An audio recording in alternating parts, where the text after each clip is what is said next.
गौतमीने 3 लाख रुपये घेण्याचे मान्य केले. भाग 1. कोण आहे हा साहेबराव? कोण आहे ही गौतमी? आणि गौतमीने 3 लाख रुपये घेण्याचे का मान्य केले?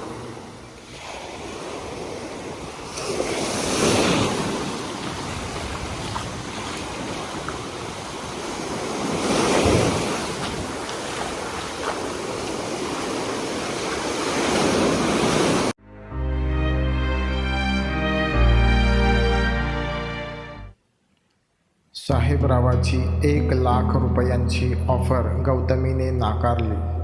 तिला कमीत कमी 3 लाख रुपये हवे आहेत असे तिने सांगितले. तिचे ऐकून साहेबराव भडकला, पण त्याने पुढील काही क्षणातच गौतमीला 3 लाख रुपये देण्याचे मान्य केले. ही आहे गौतमीची कथा. महाराष्ट्रातील एका छोट्याशा खेड्यात गौतमीचा जन्म झाला होता. तिचे कुटुंब फार गरीब होते. त्यांच्याजवळ फक्त 1 एकर शेती होती.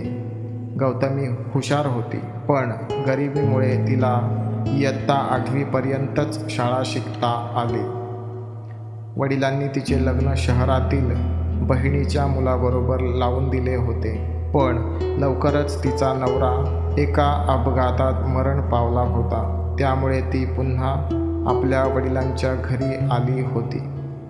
शहरातून आल्यावर गावात काय करावे, दुसरे काहीच काम न मिळाल्याने तिने वडिलांच्या 1 एकर शेतीत राबायला सुरुवात केली. पण ती खुश नव्हती. वडील काही दिवसातच डॉक्टरांकडे इलाज करत असताना मरण पावले. आई तर लहानपणीच गेली होती. भाऊ नाही, बहीण नाही, म्हणून गावात ती एकटी पडली. साहेबराव गावातील श्रीमंत माणूस होता. एके दिवशी तो तिच्या शेतात आला. शेतात तिला एकटी बघून त्याने विचारले, शेती कितीला विकणार? त्याचे ऐकून गौतमी विचार करू लागली. गावात राहून शेतीत राबण्यापेक्षा शहरात काहीतरी उद्योग करण्याची तिची इच्छा होती. तुम्ही किती देणार? गौतमीने साहेबरावाला विचारले. साहेबरावांनी 1 लाख रुपयांची ऑफर तिच्यासमोर ठेवली, पण गौतमीने ती नाकारत कमीत कमी 3 लाख रुपये हवे आहेत असे म्हटले. साहेबराव हुशार होता. त्याने खूप लोकांच्या जमिनी बळकावल्या होत्या. गौतमीची 1 एकर शेती गावापासून लांब अंतरावर होती.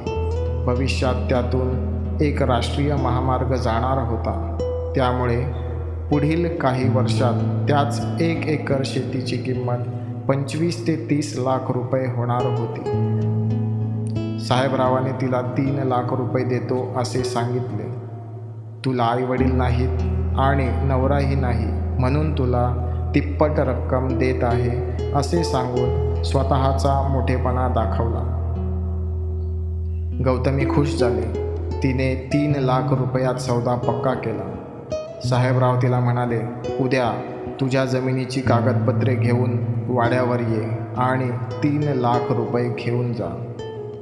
साहेबराव शेतातून निघून गेला. गौतमीला नवीन दिशा मिळाली होती. 3 लाख रुपये घेऊन ती तिचे शहरातील गहाण ठेवलेले घर सोडवू शकत होती. तिच्या नवऱ्याचे बंद पडलेले हॉटेल ती आता सुरू करणार होती. भाग 2. साहेबराव गौतमीला खरंच 3 लाख रुपये देणार का? एक विधवा आपल्या नवऱ्याचे बंद पडलेले हॉटेल सुरू करू शकेल का?